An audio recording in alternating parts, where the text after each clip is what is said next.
My name is Kristin Morris, and today we're conducting an interview with Joe Baguley for the VMware collection at the Computer History Museum. We're conducting this interview here in the VMware studio in Palo Alto, California. Today is July 19th, 2023. Joe, welcome. Thank you so much for taking the time today. I feel quite special. To start, can you just, for the record, say your name and your title here at VMware? Yeah, so my name's Joe Baguley, and I'm currently the Vice President and Chief Technology Officer for Europe, Middle East, and Africa. I think I've got the longest title here. Could you tell us a little bit about, just briefly about your background and education that led you into the tech industry? Destiny, I think, is the best way to put it. My father worked for IBM, so I grew up as an IBM child, and I'd like to think I'm the only second-generation virtualization person in the world. I don't think anyone else is. My father worked on VM and other things at IBM and started out as a mainframe engineer in the 60s. So I grew up surrounded by IBM stuff in the UK, and so he was a techie and started off, literally building machines with hydraulics in them, and that kind of came across to me with a love of engineering and electronics and technology. So I think it was kind of destiny. I was always associated with gadgets, and so then, after a brief spell in the army, I went back and got a real job and ended up at Hewlett Packard. And this is Hewlett Packard in the early 90s, a very different place to the Hewlett HPE of nowadays. It was still, Bill and Dave. It was still management by walking around. It was, early days of the LaserJet, HP 3000s, all those kind of things. And it was a great time to be, it's a fantastic place to be thrown into IT. It was in Hewlett Packard, and I got to, my first international travel was to fly to Holland to go and see the office over there and stuff. It was really quite exciting at that age to do that. So yeah, and I started off doing that, and here I am, I suppose, really. There's a lot of stuff in between there. What were the technologies or the things you were working on at HP that you found the most intriguing, interesting, forward-looking? For me, it was actually the intersection of technology and people. So it's a really fun way of thinking about it. So I didn't get a job in IT when I started. I got a job, and this is unique, I got a job because I could type. And there weren't many people that could type. And obviously, I'd had computers in the 80s. Not many people in the 80s could type. So actually, my first job at HP was because I could do 60 words a minute. And I was brought in as a mail secretary, as they were called then, to the head of finance and remarketing for Europe at HP. And so I was literally his assistant, booking flights and taking notes in meetings. And then I did a couple of things. We were getting the first laptops back then. In fact, they were Toshiba laptops because HP didn't make their own. So we had Toshiba laptops.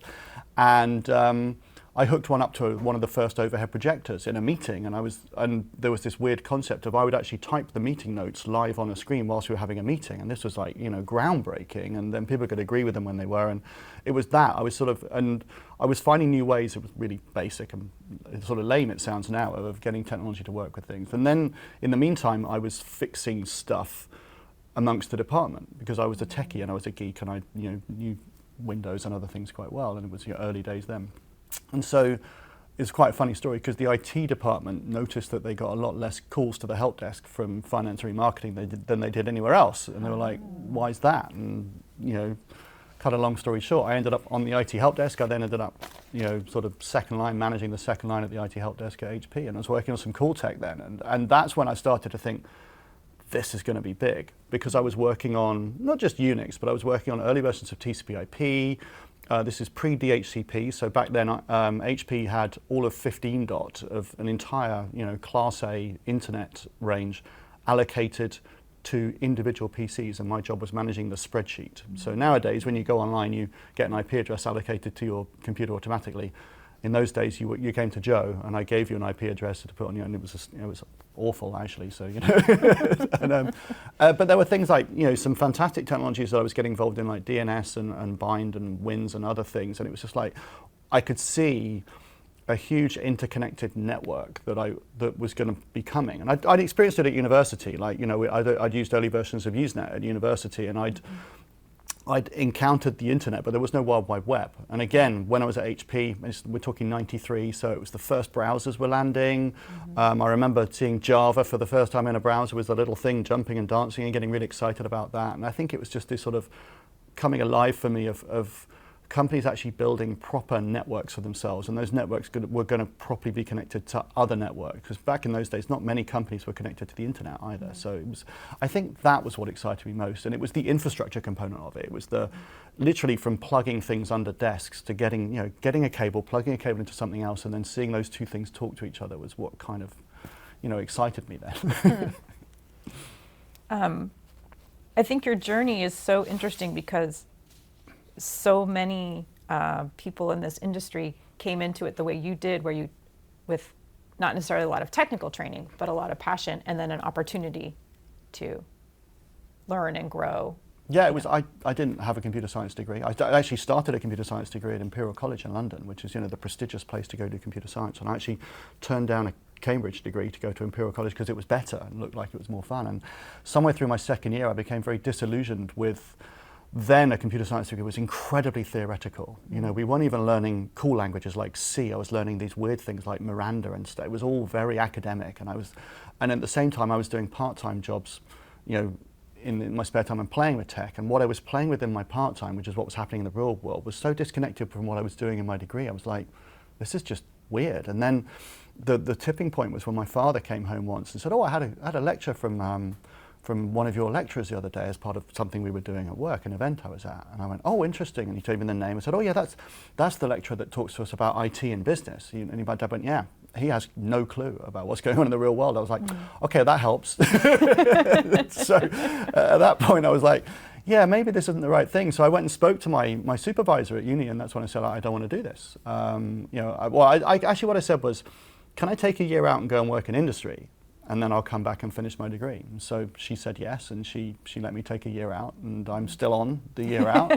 I'm wondering if they're going to expect me to turn back up and finish my degree, but it's not gone too badly so far. So yeah, and I think it is. You're right. It's when later in my career, when I was hiring people, I wasn't necessarily interested in their qualifications in IT. I used to have long conversations with them. What do you do in your spare time? And if you found that person that was ripping things apart and plugging things and actually had a passion for doing it, rather than if I get this qualification, then I can get this job, they were the people I wanted to play with, because they were the people that were going to come and you knew they'd be, when the chips were down, they were going to roll up their sleeves and get really involved and not go, well, I've not been trained on this, I don't know. And I think that was it. I've never, I've done a few qualifications in my life, very few, in fact, but most of it's just been experience. Mm-hmm.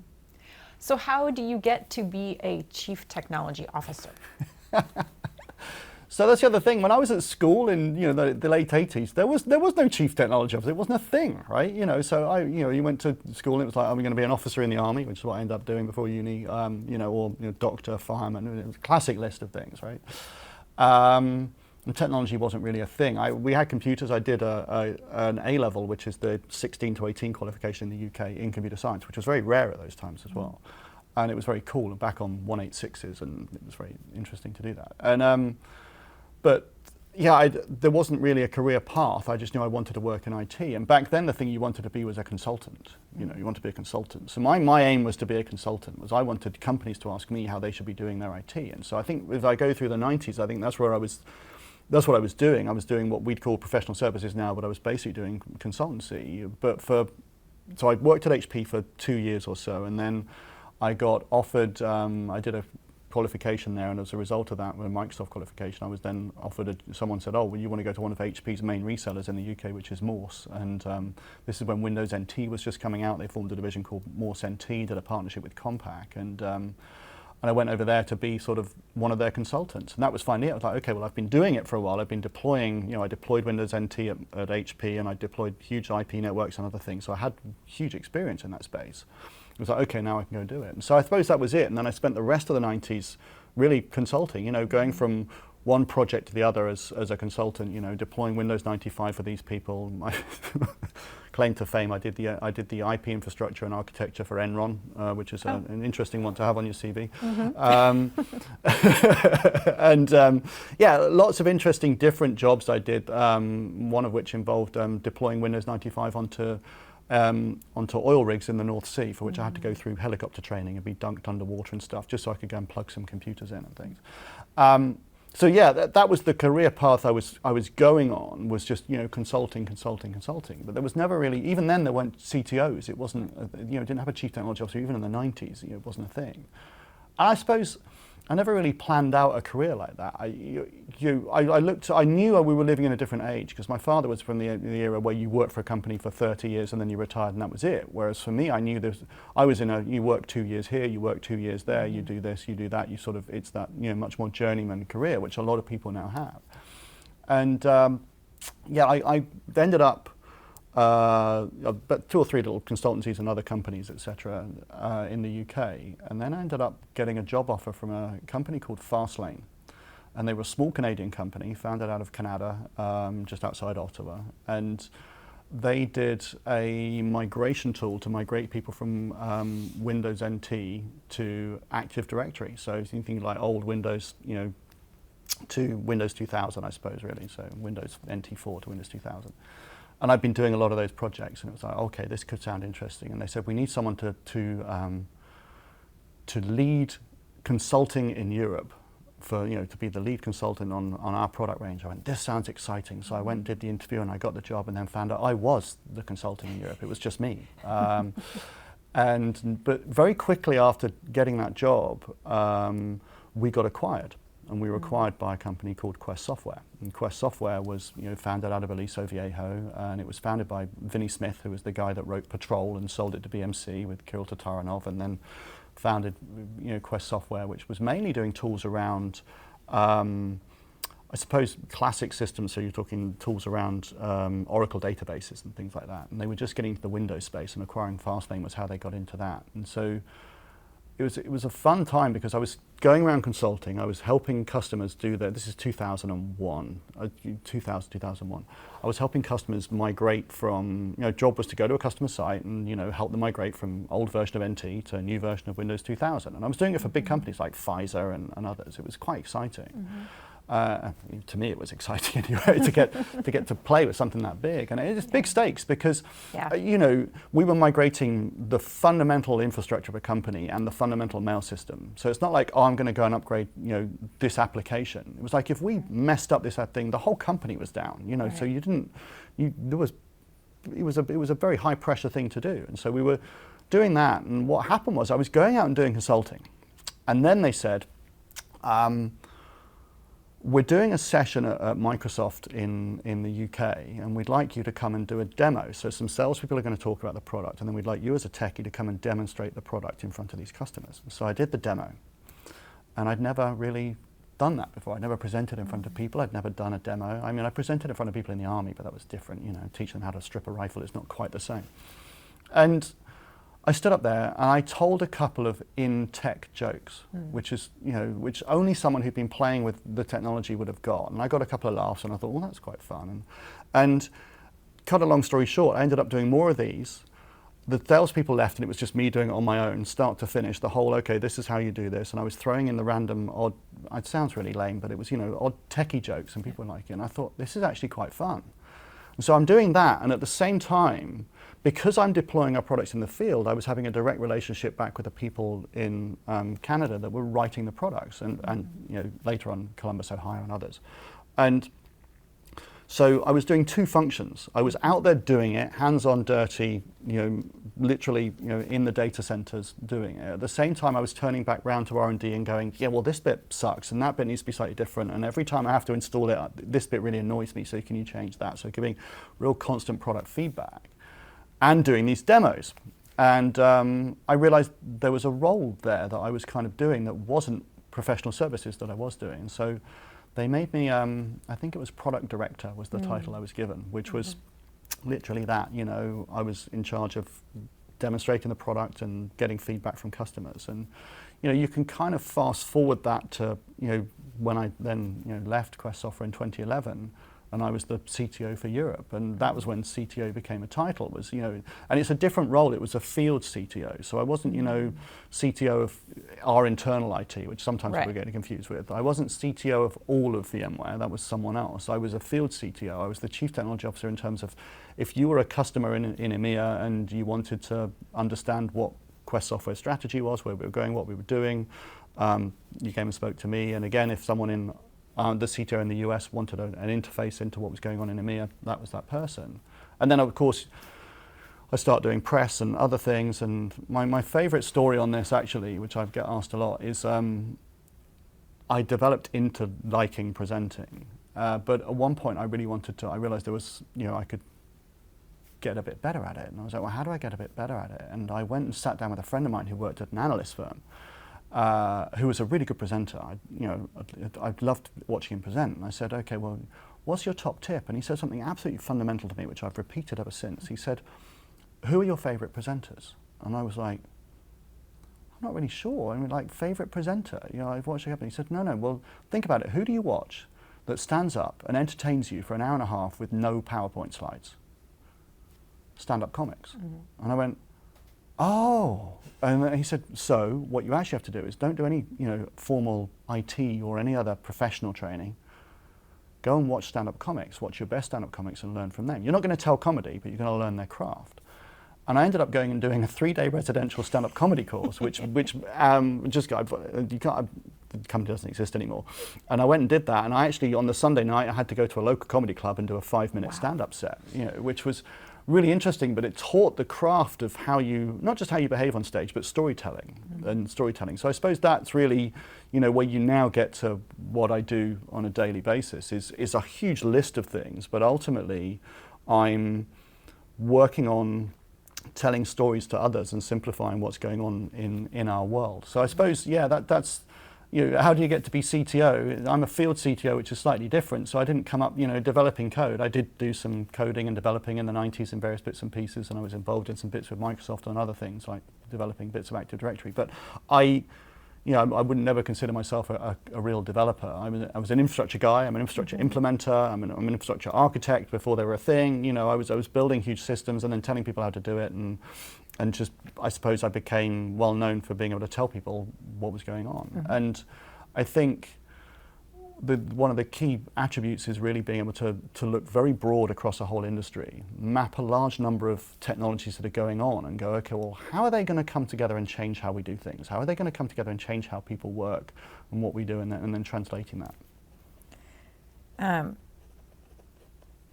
So think back to your beginnings at VMware. Mm-hmm. First of all, how did you get the role? It's one of those friend of a friend of a friend stories, but not quite. So I was Silicon Valley story. Yeah, it's like everything. It's who you know, right? I was I was CTO for Europe at Quest Software, and it was all going well. And I'd been there for 10 years, which I'd never thought I'd do at a company. It was always over 2 years, but I was just having so much fun, I didn't want to leave, and it was great. And then after 10 years, you become very comfortable somewhere, and you know the game, you know all the players, you know everything, and life becomes very easy because you know all the tricks, right, about the organization. And then someone came to me. I was involved in something outside called Cloud Camp. So this was started off in the Valley. The first one was in the Valley over here, and the second one actually happened in London, and I was involved in that. I was asked through an acquaintance to go and get involved in that. So I ended up running Cloud Camp with a couple of other people. Simon Wardley, who's reasonably famous in our industry now for inventing Wardley maps, and Chris Swan, and we found it, and a guy called Chris Parrington as well, who actually really ran it. And we founded Cloud Camp, and this was great because Cloud Camp was founded on I think it was about 2007, 2008. It was people were doing a lot of cloud stuff, but what was happening was there was an awful lot of marketing. And there was an awful lot of not real truth. And so Cloud Camp was founded on let's get some people that are actually doing it, and we'll just get in a room with some pizza and, no holds barred, say what you want, and let's talk about what's really happening. And no marketing, no sales pitches. It was very, very strict, no sales pitches. You stand up and you talk about a cool technology or a cool new technique or something you saw happening or what you'd done and that you shared. And those were people like Werner Vogels, who's quite famous from being the CTO at Amazon, and many others as well. There's sort of luminaries, Randy Bias and people like that who are luminaries in the industry, are all part of this group called Cloud Camp. And so I developed, again, because I was presenting and running that and connecting that all together, I extended my network quite dramatically, and I met a few people. And one of those people was a guy called Alexis Richardson. And Alexis Richardson was the founder of RabbitMQ, and RabbitMQ got acquired by VMware. And that's kind of where the story goes, because someone at VMware said, oh, We need, at the time, the CTO in the US was Steve Herrott. There was already a kind of European CTO, a guy called Paul Strong, who was ex-eBay, ex-Sun, British, but living in America. And he wanted to move back to America because he was kind of doing the role from here. And so he was asking around his friends, and that was the story. And I ended up, they said, you should go and talk to Joe Baguley. And I think there were a couple of others I was up against. And so, yeah, it's a fun one though, because I was, the interview process, I was interviewed by 23 people to join VMware. I think it's still a record. I don't think they really hired anyone that senior. So I was brought over, first of all, I was interviewed in the UK by about 5 or 6 people. Then I was flown over here to Palo Alto, which was quite exciting. Landed, changed in the airport into some smart clothes, went straight to the Palo Alto campus, which was amazing, cool. And this is when we just had the Prom buildings, the smaller buildings, and interviews in Prom B, which is where the head of all product was in Prom B back then, and the turtles and all this kind of stuff. This is really cool. And sitting outside in a cafe in California and chatting to people. But I was interviewed by another 20 odd people when I was here, and it was all the sort of luminaries of VMware, including Raghu, who's the CEO now, who is then product leads and everyone. And it was just absolutely eye-opening for me as this company that was, I initially, when someone said, do you want to go and work for VMware? Now at Quest Software, we'd done products for VMware. So we built products like vFoglight and others. So I understood VMware, I understood the proposition, but I understood only the hypervisor piece of it. And I came over here and I was being interviewed by all these different people. And back then, the office of the CTO was known as the Island of Misfit Toys as well. It was really interesting. It was kind of like, okay, all the people that we don't know where they're going to work, what they're going to do, but they're really quite bright and they're really clever. They should go and sit over there within this office of the CTO. So it was a really eclectic mix of people. To me, it was fascinating. And my mind was, VMware's just got a hypervisor, and that's just going to be commoditized because of the cloud and everything else. So it's really not that exciting. And then I sat down with some people, and they painted a picture, which back then we weren't calling the software-defined data center. It was just virtual infrastructure. And then at the same time, there was another bunch of people that I met doing a thing called Cloud Foundry, which was Derek Collison and James Waters and other people back then. And this was this new, open source platform as a service. And platform as a service was a very new concept back in 2010, 2011. And it was like, and I knew that was where the world was going to be. And they were doing containers before containers were even a thing. Docker didn't come till a few years later. And all of that together went, actually, this is going to be a really interesting place to be for 2 or 3 years. And so I took quite a brave step in my mind and left where I was nice and comfortable for 10 years and launched myself into this role here at VMware. With a 2 to 3 year vision. As always. And here I sit after working here for 12 years. And it's just been an unbelievably exciting journey. There's always been something new. I got to be there when we created the software-defined data center and everything that came after that and all those bits and pieces, and to be part of a story that's now the fabric of our industry, which I didn't believe was going to be 12 years ago. It was just, they'll be interesting to go work for. It's been really exciting. So maybe you've kind of already answered my question, but were you presented with a particular challenge or mission, kind of, here are your marching orders, go forth and do this, when you started at VMware? No, not really. I think that's the interesting thing about it. My role is very difficult to define and box in because it's kind of, if I do internal presentations on what does your role mean, Joe, and I always start at my first slide says, I asked everyone else but, which is, I'm that person, we've asked everyone else, but we don't know who to ask to go and do this keynote. We don't know who to ask to go and write this white paper. We don't know who to ask to get involved in this project, to help us pull this together, to do whatever. So I suppose really the role was, when I first started, was just to essentially, be that CTO role, press, analysts, presenting on stage, talking to customers, interfacing with R&D, developing our internal talent, making sure that we're doing all the right things in the right places. So there wasn't a particular mission of go build this, but actually what it turned out to being was I was part of a team of people. I was the person in Europe that was persuading the world that the software-defined data center was the future, and that software-defined everything. And I remember back terms like abstract pool and automate and all these things that we had back then, which was persuading an industry, and I suppose that was really my job, was persuading an industry that everything was physical. We had physical servers. We just got to, virtual servers were okay, but even in 2010, 2011, a lot of people were virtualizing, but it's still, all mission critical workloads, can't virtualize those, And no one had virtualized networking. We certainly had a virtualized storage. And so actually painting that picture to people of really, if you want to move into the future with what you do with your applications, your infrastructure, you need to virtualize everything to get that flexibility and that choice and that freedom, so you're not tied to this piece of networking and not tied to this piece of storage is really it. And it was challenging because we acquired Nicira in 2012 out of Stanford, and that was virtualized networking. And I'm going up against a hardcore of networking people. And I'd done a lot of networking in the 90s. I'd done Cisco qualifications. I was very well versed in networking. So I knew what those people were like. I refer to them like, it sounds really bad, those people. But I knew how networking was as a sort of segment, and how set in their ways people would be.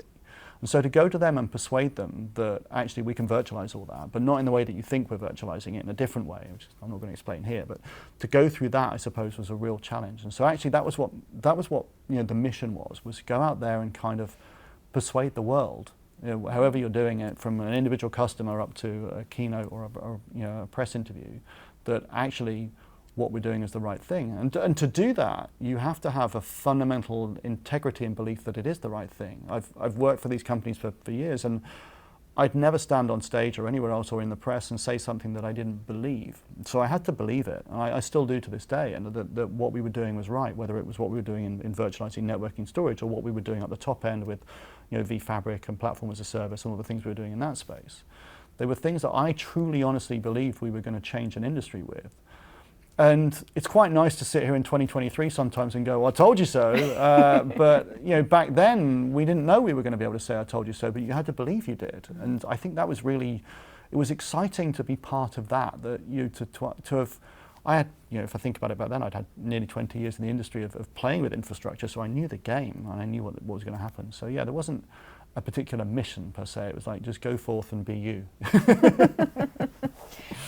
Well, and like you said, to be able to talk to people about why this is going to be the right choice and why this is going to be the way to move into the future. I think part of what you do is you have to always be looking at over the horizon, right? And seeing where things are going. That's the real challenge, I think. People always expect me as a CTO to be some kind of, future predicting visionary. I get asked every year, can I give my predictions for 2023 or whatever it is? And I always say no, because I'm not that good at predictions. But what I do talk about is the common trends and the common themes that I'm seeing. And if you go and spot common trends and common themes, they start to, you can extrapolate them out to where things are going quite easily. But it might seem easy to me, but it's not easy to other people. And in fact, the other thing that you also have to do is I'm talking one moment in a very technical level to a developer or to someone, one of our customers who's a very experienced technical person, and the next minute I'm talking to a CIO, and being able to bridge from one end of that to the other is I think the real challenge of the role of what I'm doing here. But yeah, you do have to somehow not see what's coming next, but kind of spot the trends and see where the road's going and pick on that. And I think I'd like to think, the great thing about it is it's never a single decision that I've made. It's, I'm always feeding back into a hive mind of my peers and compatriots here at VMware, and we're all sort of collectively moving together. And I always like, and when people ask me, they say, well, what do you need as a CTO in this role? I say, you need currency. And what do you mean by currency? I said, well, I've got to be incredibly current and up to speed on the latest technology. So that's the first meaning of currency.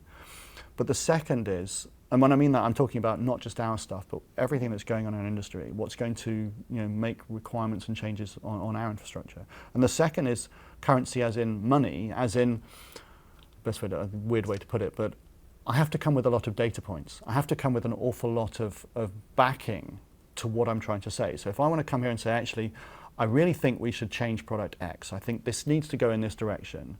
And I can't just turn up with anecdotes, I've got to turn up with data. I've got to go, well, I've spoken to these 37 customers who are total of this infrastructure, and they all are generally going in this way. And I sit here in 2023 and everyone's talking about AI and LLMs and Gen AI and all this other exciting stuff. What am I doing right now? I'm spending every other day sitting with a customer, talking to them, understanding what their plans are around AI and LLMs and what they're doing, so that when we then sit down as a team and decide what we're going to do to be there for them, I think is the best way to put it as an infrastructure company, we're making the right decisions based on real valid data. Not you can't go on your gut necessarily. Your gut's guided by your experiences, but it's also backed up by data. Mm-hmm. Again, I think you kind of already answered my question, but because this was, I wanted to ask you, like, what are the things that customers? I guess I want to ask, how do you tease out from customers or listen to customers to really understand what it is their challenges are, how they are trying to deploy systems? You know, how do you really tap into where they're coming from? It's interesting. I liken I always say the CTO is three things in my title. So the first is Chief Technology Officer, which you kind of understand, which is, you know, talking back to R&D and working on strategy for us. The second is Chief Talking Officer, which is all the stuff I talked about, you know, presenting on stage and analysts and press and all those kind of things. The third is Chief Therapy Officer.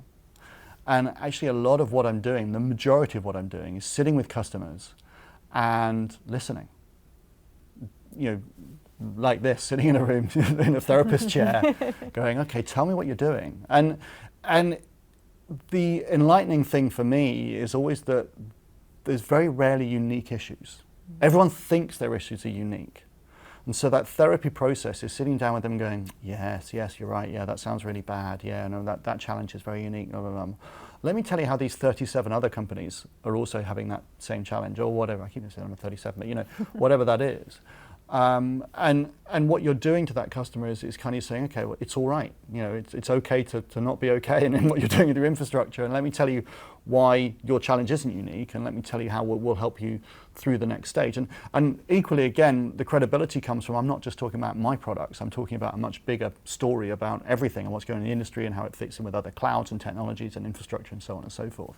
And so, yeah, how do you tease out of them what they're doing? Therapy sessions, I think, is the real good answer. And it's, you know, I very rarely turn up with a PowerPoint. I very rarely turn up and, you know, as they say, pitch up and throw up. So it's not, you know, it's not. I don't do that. I don't really have any slides that I use anymore.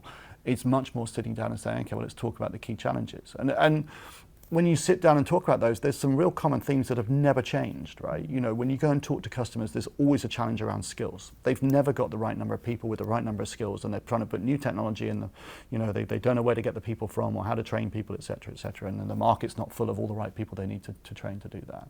They've also got external pressures around how their people are wanting to work, and even more so now, you're working from home, working hybrid, working whatever. They've got regulatory pressures, which at the moment tend to be more around the ESG side of things, you know, and environmental, social and governance that are controlling how and what they can do in an IT perspective. They've got business challenges. They're all non-technical things. Mm-hmm. You know, I rather narcissistically started talking a few years ago about Bagley's law, which was that every conversation about technology always ends up being a conversation about people and process. Mm-hmm. And I will literally, to my dying day, be saying that. And it really does happen that way. So you sit down, and actually it's very rarely a technology conversation. It's, okay, what are you trying to achieve? What are the people in your business trying to achieve? What are you trying to do? Let me help you. And then somewhere along the way, there'll be some technology that solves your problem. But the interesting point about that is the technology always works. It's never a problem getting the technology to work in our industry. You know, by the time something becomes a product, it's working. Right. What the challenge is getting that technology to work in your environment, with your people and processes, and that's really the problem. So, yeah, how do you tease it out of them? Sit down and listen. Mm. And how do you take what you're hearing from customers and bring it to VMware's teams? How do you translate that to what VMware is doing and where they're going? Again, that comes from that critical mass. You know, I can't turn up to the head of any of our product teams and just because I'm the CTO of EMEA say, we should do this, and they'll go, yes, you're right, Joe, we're going to do that. That's exactly what we're going to do, because I'm just one voice in I have to come with an army. And so we created an army, and I think that's the important thing. So we founded a thing a few years ago called the CTO Ambassadors. And the CTO Ambassadors was exactly finding the top individual contributor technical people across all of VMware, which now numbers 160 of them, and essentially gathering them together into a community, shaping that community, and then having that community as a collective engine that's bidirectional, so an extension of me, because I can't do everything. We're a huge company. So how do I scale me? How do I get hundreds of people that are talking to customers, gathering feedback, collecting it, working out, understanding common themes amongst that, discussing them? And so that's how we do that, and that's how I bring that back, is that it's a case of when I go back to R&D saying, okay, do this, do that, don't do this, break this, unbreak this, whatever. It's as a result of I've not just my own conversations up here, but actually all the way down through our entire organization to all these ambassadors who are talking to their teams, who are talking to customers, et cetera, et cetera. And they're also sharing what we're doing too. Then I can walk into a room and go, actually, right, product manager, sit down, because have I got some data for you? I think that's really it. You've got to turn up with an army. You've got to turn up with data. You've got to turn up with a proper argument. And the great thing about that as well is I've always been myself about how do we develop our technical talent at VMware, because we have a huge number of incredibly clever people. And I think that the problem you have in most organizations is that you're technical, and like me, it was like, okay, well, if you want to advance next, you've got to manage some people. And it was like, I don't want to manage people.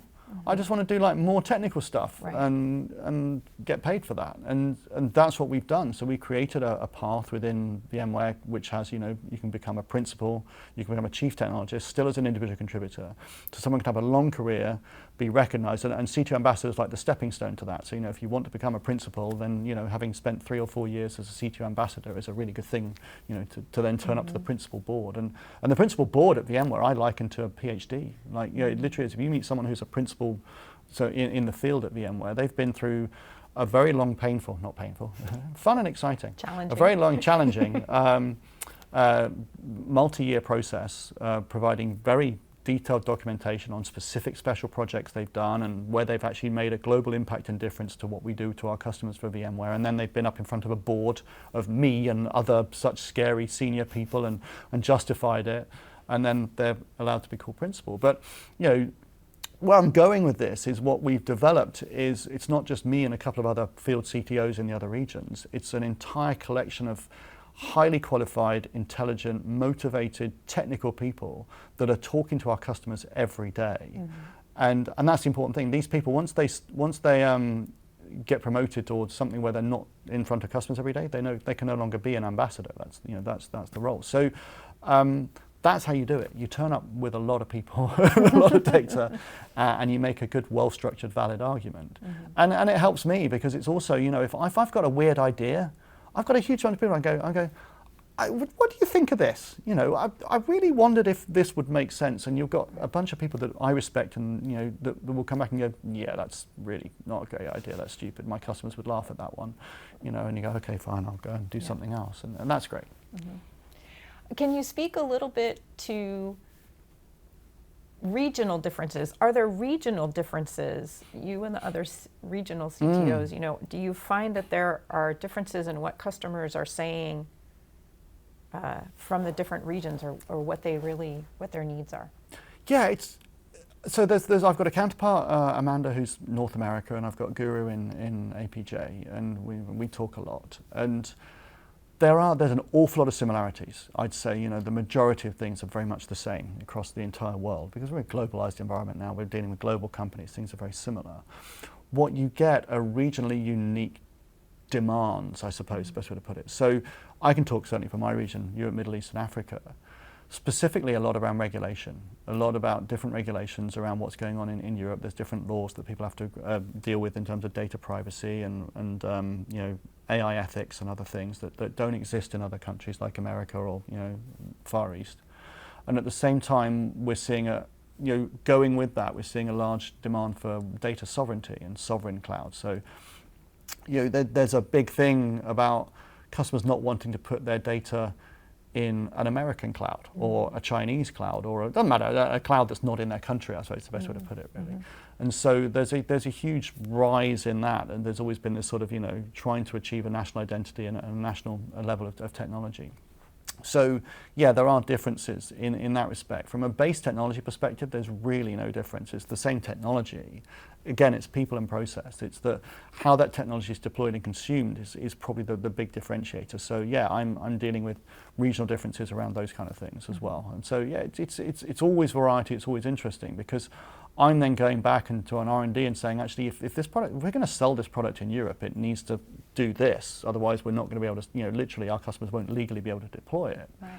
And that's not an interesting conversation. Well, that's not an easy conversation to have sometimes because you're up against the rest of the world that they go, well, everyone else is fine with it. What's wrong with you? And like, well, sorry, but if you change this, I can't sell any software in Italy ever again. It's like that's a lot of people, and it's kind of it's interesting. And also, from my perspective, it talks about a career journey thing. Because when I first started at Hewlett Packard, I remember being this young, thing in Hewlett Packard UK. And the head of Hewlett Packard UK was Mr. Golding. I remember him, really scary, got driven around in a limo, and it's like, oh, he's like God, And now I sit here as the head of Europe at an organisation and go, oh, the head of the UK, oh, that's Tamar, yeah, she's a good mate. It's kind of interesting to flip that around, but you still realise that you're dealing with entire countries. You talk about the whole of Italy, the whole of Germany, the whole of France, the whole of whatever. It's a big thing, really. But yeah, there are differences. And the differences between countries in Europe is also interesting. And then, of course, we get down to the Middle East, which has its own unique challenges. But actually, the fun thing I'm seeing is that possibly the most technologically advanced, the most willing to do the latest cool things is in the Middle East. We're seeing that whether it's telcos, whether it's some of the other companies that are there, they're far more willing and excitable about using the latest tech and playing with the latest tech and deploying the latest tech. So I see that more than probably anywhere else. And then obviously Africa, which has fantastic, unique challenges, from South Africa, which is no different really to any other Western country, to some of the other countries which really are quite underdeveloped from an infrastructure perspective. You try and do networking, and the networking problem is that people are digging up and stealing the copper cables every other night, so you can't actually do networking. Or the cell phone company that's having problems because their cell towers run on diesel and people turn up and steal the diesel.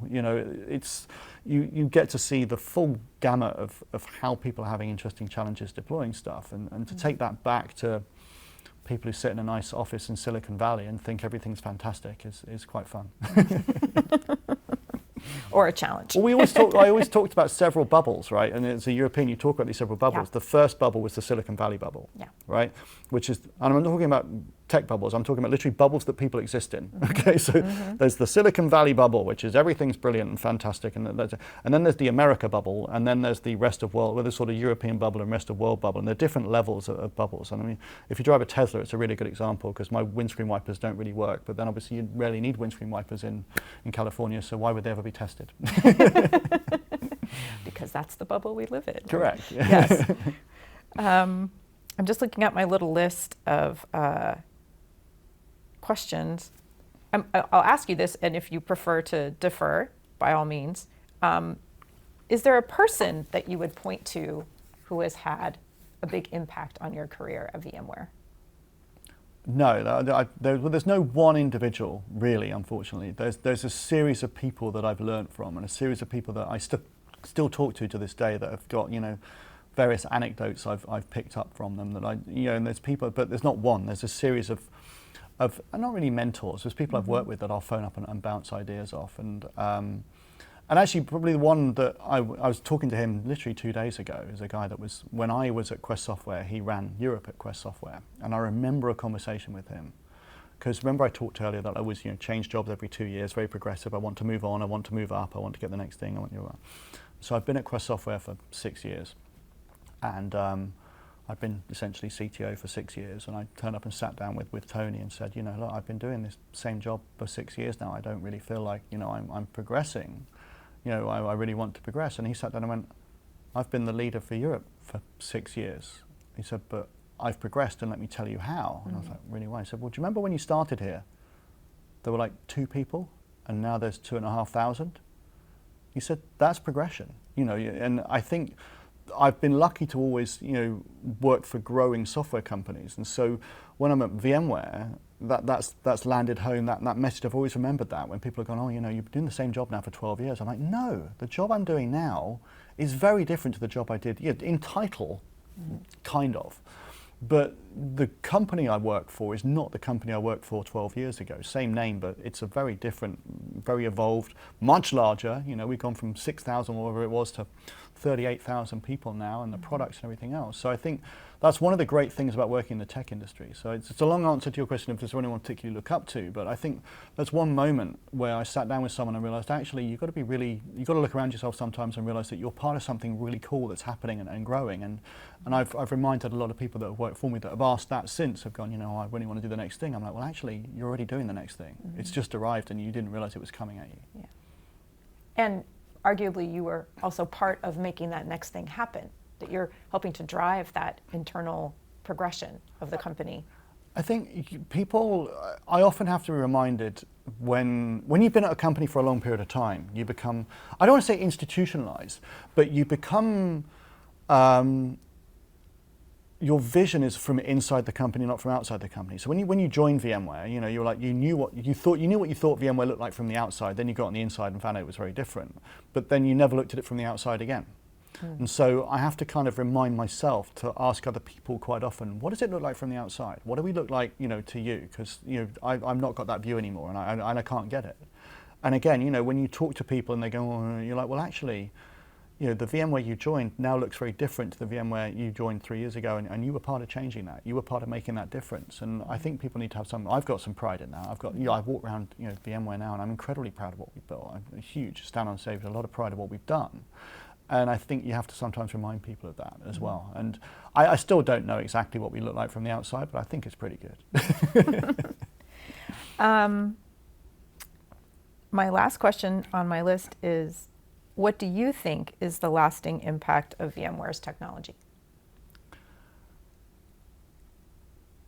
What we've done at VMware is we've given people choice. We've given people choice of how they do things. So if you think back and start back, the lasting impact is that first hypervisor that we created, we put a layer in that gave people choice. You didn't have to run this particular operating system on this particular server. You could choose any operating system you liked and run it on any server. That concept then essentially helped found what became the cloud. You know, the cloud as we know it today would not exist without the concept of virtualization. Now, granted, not all the clouds use our hypervisor, but the concept that we, you know, created in the x86 process is very important.